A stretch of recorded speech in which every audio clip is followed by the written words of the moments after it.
Hello friends, welcome back to our channel the teaching hub. I hope सभी लोग अच्छे होंगे। आज की इस वीडियो में मैं आपको पढ़ाने जा रहा हूँ चैप्टर 4 डिटर्मिनेंट्स का पार्ट, minors, cofactors, adjoint of a matrix, inverse of a matrix, system of linear equation. इसमें से ये जो पार्ट है पहले दोनों, ये एक्सरसाइज 4.4 के पार्ट्स हैं और ये दोनों एक्सरसाइज 4.5 के पार्ट्स हैं और ये है एक्सरसाइज 4.6। ये सारे टॉपिक एक दूसरे पे बेस्ड हैं, एक दूसरे से लिंक्ड हैं। क्लियर है? दैट्स वाई मैं पांचों टॉपिक्स को एक साथ करा रहा हूँ। लास्ट में मैं एक क्वेश्चन कराऊंगा सिस्टम ऑफ लीनियर इक्वेशन का, जिसमें आपको क्लियर हो जाएगा कि माइनर कैसे निकालते हैं, कोफैक्टर कैसे निकालते हैं, या एडजॉइंट या इनवर्स या इक्वेशंस को भी कैसे सॉल्व किया जाता है। सब एक ही क्वेश्चन में क्लियर हो जाएगा। क्लियर?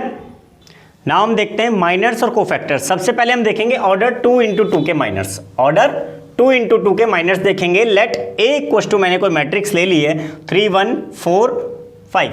तो सबसे पहले मैं जानूं कि माइनर होता क्या है। माइनर किसे कहते हैं? माइनर कहते हैं कि अगर हम किसी भी ए आई जे एलिमेंट को ले लें तो उस ith row and jth column को अगर हम हाइड कर दें, दैट जो एलिमेंट्स बचेंगे वो बचे हुए एलिमेंट्स का डिटर्मिनेंट होता है माइनर। क्लियर? अभी देखेंगे, क्वेश्चन करने से आपको समझ में आ जाएगा कि जिस एलिमेंट्स को हम ले रहे हैं एम आई जी से इसको डिनोट करते हैं। तो मैंने पहला एलिमेंट लिया M11, first row first column. First row first column को हम हाइड कर देंगे। फर्स्ट रो फर्स्ट कॉलम को अगर हम हाइड करेंगे तो बचेगा 5। अब 5 का डिटर्मिनेंट तो 5 ही आएगा। तो 5 का डिटर्मिनेंट 5 आ गया तो आंसर कितना है? 5। इसका माइनर आ गया 5। अब निकालना है M12 first row second column, first row second column, बचा क्या? 1। थर्ड देखते हैं हम M21 second row first column, बचा -4। फिर हम देखते हैं फोर्थ M22 मतलब सेकेंड रो सेकेंड कॉलम को हाइड कर देंगे तो बचेगा 3। ये आपके माइनर निकल के आ गए सारे के सारे। अब मैं देखता हूँ कोफैक्टर्स। कोफैक्टर्स ए आई जे से भी नोट किए जाते हैं और सी आई जे से भी, दोनों का मतलब कोफैक्टर है। ए आई जे का जो फॉर्मूला होता है वो होता है -1 की पावर i प्लस जे और एम आई जे। तो यहाँ लिखा है A11। अगर मैं लिखूँ 1 अब मैं इसको सॉल्व करूँ अगर -1 की पावर 1 + 1 और M11, तो क्या सॉल्व होकर आएगा? -1 का स्क्वायर हो जाएगा +1 और M11 की वैल्यू कितनी है? 5। यहीं से नोट कर लेंगे। अब सेकंड देखते हैं A12 मतलब 1 + 2 M12। 1 + 2 -1 का क्यूब, -1 का क्यूब होगा -M12 की वैल्यू 1, तो यहाँ पर कितना आएगा? -1। अब नेक्स्ट देखते हैं -1 की पावर 2 + 1 M21।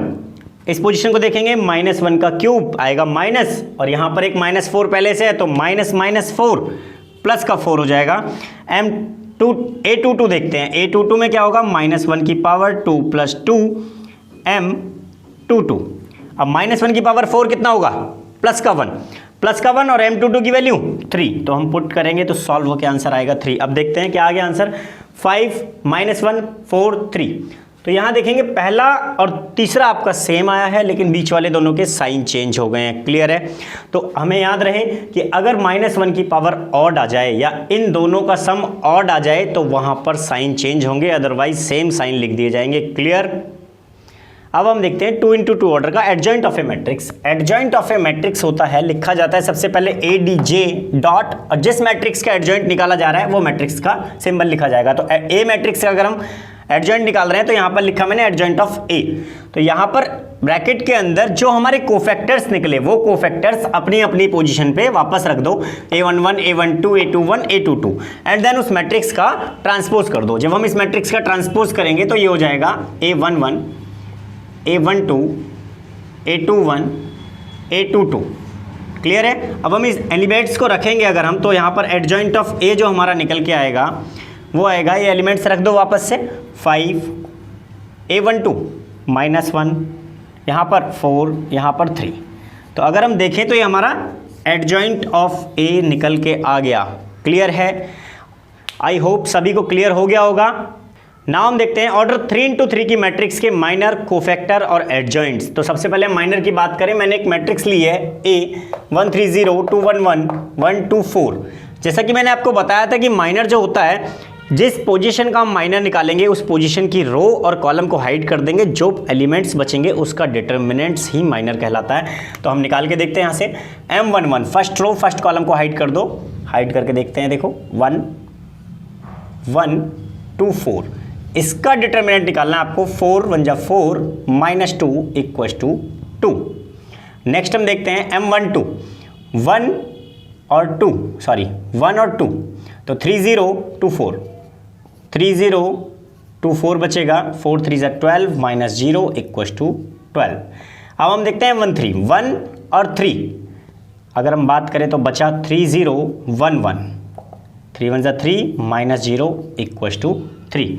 M21 की अगर हम बात करें, 2 और 1, सेकेंड रो फर्स्ट कॉलम, 2 1 1 4 बचेगा, 2 1 1 4 बचा, 4 2 जा 8 -1 = 7। नेक्स्ट अगर हम बात करें M22, second row second column की बात करें तो 1 0 1 4 बचेगा, 1 0 1 4 बचेगा, यहाँ से हो जाएगा 4 1 जा 4 0 = 4। M23 की बात करें अगर हम तो सेकेंड रो थर्ड कॉलम तो 1 0 2 1 बचेगा, 1 0 2 1, तो 1 1 जा 1 -0 = 1 बचेगा। क्लियर है। नेक्स्ट अगर हम बात करें यहाँ पर 3 1 की, तो थर्ड रो फर्स्ट कॉलम 2 1 1 2 बचेगा, 2 2 जा 4 -1 = 3 बच गया आपका। यहाँ से अगर हम बात करें 3 2 की, थर्ड रो सेकेंड कॉलम 1 3 1 2, क्या बचा 1 3 1 2 बचा यहाँ पर, 2 1 जा 2 -3 = -1। अगर हम लास्ट बात करें थर्ड रो थर्ड कॉलम की, तो 1 3 और 2 1 बचेगा, 1 3 2 1 बचा, तो यहाँ से हमारा लिखा जाएगा ये 1 1 जा 1 -6 = -5। ये आपके सभी माइनर्स निकल के आ गए। अब हम बात करते हैं कोफैक्टर्स की। तो कोफैक्टर्स में आपको मैंने पहले भी फॉर्मूला लिखाया था, AIJ होता है -1 की पावर I + J MIJ, या फिर अगर हम कहें कि जिस I + J का सम ऑड कहलाएगा वहाँ पर आप साइन चेंज कर दो, बाकी माइनर्स ही कोफैक्टर कहलाते हैं। तो जो जो पोजीशंस हैं वहाँ पर हम साइन चेंज कर देंगे, बाकी सबसे पहले उनकी पोजीशंस को चेक नहीं करेंगे। तो देखो ये आपका इवन पोजीशन है, 1 + 1 2, ये भी इवन है, ये इवन है, ये इवन है और ये इवन है। जो इवन पोजीशंस हैं उनके ऊपर कोई भी चेंज नहीं आएगा। तो इवन पोजीशंस को पहले हम लिख लेते हैं। M11 का आएगा 2, और यहाँ पर जो आएगा M13 3 आएगा, M22 कितना आएगा 4 ही आएगा। यहाँ पर हम बात करें अगर M31 की पोजीशन पे भी 3 आएगा और M33 पे -5 आएगा। ये इवन पोजीशन से सारी इवन पोजीशन पे साइन चेंज नहीं होगा, और ऑड पोजीशंस पे जो इधर प्लस है वो उधर माइनस हो जाएगा, और जो इधर माइनस है वो इधर प्लस में कन्वर्ट हो जाएगा इस फॉर्मूले के अकॉर्डिंग। तो हम देखते हैं M12 कितना है, M12 पे है 12, तो यहाँ -12 आएगा। अगर हम बात करें A21 की, तो M21 आपका 7 है, तो यहाँ -7 आएगा। और अगर हम बात करते हैं M23 की, 23 पे 1 है, तो यहाँ -1 आ जाएगा। और यहाँ पर M32 की बात करें तो -1 है, -1 की जगह यहाँ प्लस का 1 हो जाएगा। साइन चेंज होंगे, माइनस नहीं लगेगा, यहाँ माइनस होगा तो प्लस होगा, प्लस होगा तो माइनस होगा। क्लियर। आई होप सभी को कोफैक्टर्स और माइनर दोनों के दोनों क्लियर हो गए होंगे। नाउ हम देखते हैं adjoint of a matrix. 3x3 order की एक मैट्रिक्स दे रखी है। मैंने आपको पहले भी बताया था, एडजॉइंट ऑफ ए मैट्रिक्स में कोफैक्टर्स को अपनी पोजीशंस पे लिख दो जो उसकी पोजीशंस हैं, और उसका ट्रांसपोज कर दो। जैसे मैंने इसका ट्रांसपोज करा तो A1 1 1 2 1 3 2 1 2 2 2 3 3 1 3 2 3 3 यहाँ पर आ गए आपके। अब इन एलिमेंट्स को यहाँ से उठाओ और यहाँ पर रख दो बस। A1 1 1 2 1 3 देखो इसी पोजिशंस में लिखे हुए हैं, एग्जैक्टली इसी पोजिशंस में उठा के इसको लिख देते हैं। 2 -12 और 3 यहाँ पर आएगा आपका -7 4 और -1। नेक्स्ट हम देखते हैं 3 1 और -5। क्लियर है। तो ये जो आपका निकल के आया ये क्या है, एडजॉइंट ऑफ ए मैट्रिक्स। तो आई होप सभी को क्लियर हो गया होगा। नाउ हम देखते हैं एडजॉइंट की कुछ प्रॉपर्टीज या थ्योरम आपको दे रखी हैं बुक में। पहला आपका दे रखा है थ्योरम 1 कि adjoint of A into A या A into adjoint of A कुछ होता है determinant of A I. Clear है। नेक्स्ट हम देखते हैं एक नोट कि if A determinant of A अगर 0 हो जाए then it is said to be singular matrix. Clear है। नेक्स्ट है आपका if determinant of A not equal to 0 then it is said to be non singular matrix. तो मैं आपको बता दूं कि सिर्फ इनवर्स जो मैं आपको आगे पढ़ाने वाला हूं, इनवर्स सिर्फ उन्हीं मैट्रिक्स का निकलता है जो सिंगुलर मैट्रिक्स नहीं होती है, मतलब नॉन सिंगुलर मैट्रिक्स का ही इनवर्स निकलता है, सिंगुलर का नहीं निकलता। सेकंड थ्योरम आपको दे रखी है, ये बहुत इंपॉर्टेंट थ्योरम है, इसके ऊपर 1 मार्क के क्वेश्चंस बहुत ज़्यादा बनते हैं। If A is a square matrix of order n, let suppose that कि मैंने एक स्क्वायर मैट्रिक्स ले ली 3 ऑर्डर की, तो यहाँ पर 3 ऑर्डर की मैट्रिक्स ले ली, तो अगर हमें एडजॉइंट ऑफ ए का डिटर्मिनेंट निकालने के लिए आएगा तो इसका आंसर होगा डिटर्मिनेंट ऑफ ए की पावर n-1, मतलब 3 - 1 2। एक पावर कम हो जाएगी, अगर 3 × 3 ऑर्डर की मैट्रिक्स है तो पावर 2 लगेगी, और 2 × 2 मैट्रिक्स की मैट्रिक्स है तो 1 ही लगेगी। क्लियर है? आई होप सभी को समझ में आ गया होगा। नाम देखते हैं इनवर्स ऑफ ए मैट्रिक्स। मैंने आपको पढ़ाया था अभी थ्योरम 1 में कि a इंटू एडजॉइंट ऑफ ए क्या होता है, डिटर्मिनेंट ऑफ ए इंटू आई। अगर मैं यहाँ से डिटर्मिनेंट ऑफ ए इधर डिवाइड में ले आऊँ तो यहाँ से हो जाएगा a into adjoint of A upon में determinant of A equal to I. अब आपने चैप्टर 3 में पढ़ा है कि A B equal to B A equal to I. अगर A B equal to I हो जाए that means B is the inverse of A. अगर मैं इसको इक्वेशन 1 मानूं, इसको इक्वेशन 2 मानूं, तो यहां पर लिखेंगे ऑन कंपेयरिंग तो b क्या है हमारा, b इक्वल टू हो जाएगा a बराबर है, b इक्वल टू हो जाएगा एडजॉइंट ऑफ a अपॉन में डिटर्मिनेंट ऑफ a। अभी यहां से देखिए मैंने बोला अगर ए बी इक्वल टू आई आ रहा है तो b is the inverse of a, तो यहां पर b को हम क्या लिख सकते हैं, a इनवर्स। तो a इनवर्स इक्वल टू हो गया 1 upon determinant of a equal to adjoint of a। ये आपका आगे निकल के a इनवर्स। क्लियर है? तो a इनवर्स समझ में आ गया। नाउ हम देखते हैं system of linear equation. System of linear equation में आपको 3 इक्वेशंस गिवन होगी। मैंने आपको लेट कर लिया है a1x b1y c1z equal to d1। इसी तरीके से मैंने आपको 3 इक्वेशंस ले रखी हैं 1 2 3। यहाँ पर मैंने लेट एक मैट्रिक्स ए लेट करी है, तो ए मैट्रिक्स आपको कौन से एलिमेंट्स की लेट करनी है मैं आपको बता दूं कि x के साथ वाले a1 a2 a3 एक कॉलम में, b1 b2 b3 दूसरे कॉलम में, c1 c2 c3 तीसरे कॉलम में। अभी जो x y z बचे हुए हैं इसको भी मैंने एक मैट्रिक्स मान लिया x की फॉर्म में x y z, और हमारा जो ये d1 d2 d3 बचा है इसको भी मैंने एक मैट्रिक्स मान ली b d1 d2 d3। Clear है? तो एज वी नो दैट कि ax equal to b, ax equal to b कैसे है, लेकिन हम कैसे जानते हैं ये, आप इन दोनों मैट्रिक्स को मल्टीप्लाई करके देखो और फिर वापस बराबर में b रख के देखो तो ये इक्वेशंस फिर से बन जाएंगी। अगर हम इसको सॉल्व करेंगे तो ये इक्वेशंस वापस बन जाएंगी। दैट्स वाई हम लिखते हैं ax इक्वल टू b। अब मैं दोनों तरफ a इनवर्स से मल्टीप्लाई कर देता हूँ। अगर मैं a इनवर्स से मल्टीप्लाई करूँगा दोनों तरफ तो ये हो जाएगा a inverse b। a into a inverse होता है हमारा ix, और a इनवर्स b, यहाँ से i को हम किसी भी मैट्रिक्स में मल्टीप्लाई करें तो वही मैट्रिक्स बनती है। और a इनवर्स का फॉर्मूला अभी मैंने आपको पीछे लिखाया था कि डिटर्मिनेंट्स ऑफ ए डिवाइड में और एडजॉइंट ऑफ ए मल्टीप्लाई में। क्लियर है? और मल्टीप्लाई में b। तो अगर हमें x की वैल्यू निकालनी है तो ये आपकी फॉर्मूला एक बन गया है आपके लिए कि जिससे आप x की वैल्यू फाइंड कर सकते हैं। इससे आप x y z तीनों निकाल सकते हैं। वो कैसे, मैं आपको एक क्वेश्चन कराऊंगा जिसमें आपको माइनर, कोफैक्टर, एडजॉइंट, डिटर्मिनेंट और सिस्टम ऑफ लीनियर इक्वेशंस की x y z की वैल्यू तीनों निकालनी आपको आ जाएंगी। क्लियर है?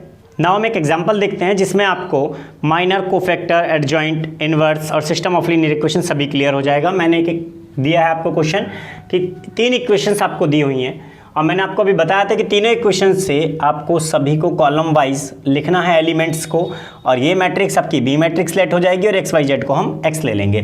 तो ए एक्स बी 3 मैट्रिक्स आपके पास हो गई हैं, और सबसे पहले आपको निकालना है determinant of A. Determinant of A मैंने आपका 3 यहाँ लिख दिया, 3 को हाइड करेंगे, 2 1 जा 2 माइनस का 3 1 जा 3। क्लियर है? ये आ गया यहाँ पर, और यहाँ से मैंने लिखा इसको 2 और माइनस एक प्लस से होता है तो माइनस माइनस प्लस का हो गया 2 और 2 2 जा 4 और माइनस माइनस ये प्लस हो गया प्लस का 4।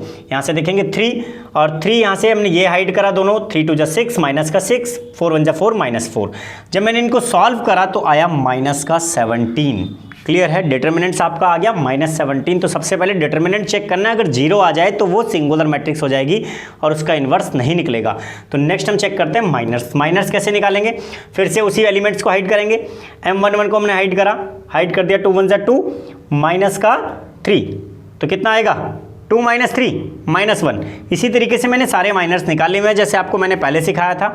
और कोफैक्टर्स भी मैंने सेम, इसका साइन चेंज हो जाता है ऑड पोजीशंस पे, इवन पोजीशंस पे साइन चेंज नहीं होता है। -1 का -1, ऑड पोजीशन आ गई -8 हो गया, even position same sign, odd position हो गई साइन चेंज हो गया सेम, इवन ऑड, एक बार प्लस आएगा फिर minus plus minus plus minus plus minus, easy trick है, हर बार के लिए याद रख लो।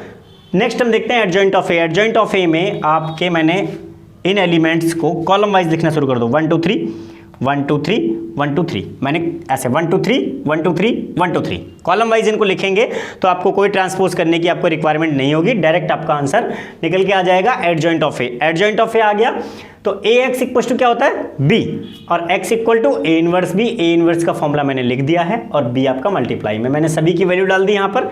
डिटर्मिनेंट ऑफ ए दे रखा -17, एडजॉइंट ऑफ ए आपको ये दे रखा है और बी मैट्रिक्स ये दे रखी है। यहाँ से आगे हम इसे सॉल्व करके देखते हैं। तो x इक्वल टू यहाँ से क्या आएगा -1 अपॉन 17 आपका यहीं रहेगा, इसको मल्टीप्लाई करेंगे 8 1 8 -8 -5 4 1 4 -4, नेक्स्ट 8 8 64 6 1 6 9 4 36 10 8 80 1 1 1 7 4 28। अब हम इसे सॉल्व करते हैं यहाँ से। तो x इक्वल टू हमारा आएगा 1 अपॉन -17 इक्वल टू, इसको सॉल्व करेंगे तो 8 5 13 4 17 माइनस का 17। नेक्स्ट हम देखेंगे 36 अगर हम इसमें से माइनस कर दें तो बचेगा 30 इसमें से माइनस कर दें तो ये बचेगा 34। अब नेक्स्ट देखते हैं 80 29 अगर हम इसमें से माइनस करते हैं 29 तो ये बचेगा माइनस का 51, -51 बच गया आपका। तो x की वैल्यू आपको दे रखी है जो, वो क्या दे रखी है, x इक्वल टू दे रखा है -17, तो इससे इसको डिवाइड कर दो। x की वैल्यू यहाँ पर हम पुट कर देते हैं जो मैट्रिक्स हमने लेट करी है, x y और z। x y z हमने लेट किया था, ये हमने लिख लिया। यहाँ से इसको सॉल्व करेंगे तो आएगा 17 1 17 17 34 17 3 51। अब ये मैट्रिक्स आ गई। अब इक्वलिटी ऑफ मैट्रिक्स हमें याद है कि हम इनको कंपेयर करेंगे, जैसे ही हम इनको कंपेयर करेंगे तो x इक्वल टू निकलेगा 1, y इक्वल टू निकलेगा 2 और z इक्वल टू निकल के आएगा आपका 3। तो ये आपकी x y z की वैल्यू निकल के आ गई है यहाँ से, ये आपका आंसर हो गया। ये आंसर आप क्वेश्चन आपका 6 नंबर में आता था, ऑब्जेक्टिव टाइप क्वेश्चन से हो सकता है इसको सब पार्ट्स में 4-5 बार में डिवाइड कर दिया जाए या फिर इस क्वेश्चन को रीजनिंग बेस्ड बना दिया जाए, हो सकता है। क्लियर है? आई होप सभी को ये वीडियो पसंद आई होगी। आज की इस वीडियो के लिए इतना ही, और चैनल को सब्सक्राइब और लाइक करना ना भूलें।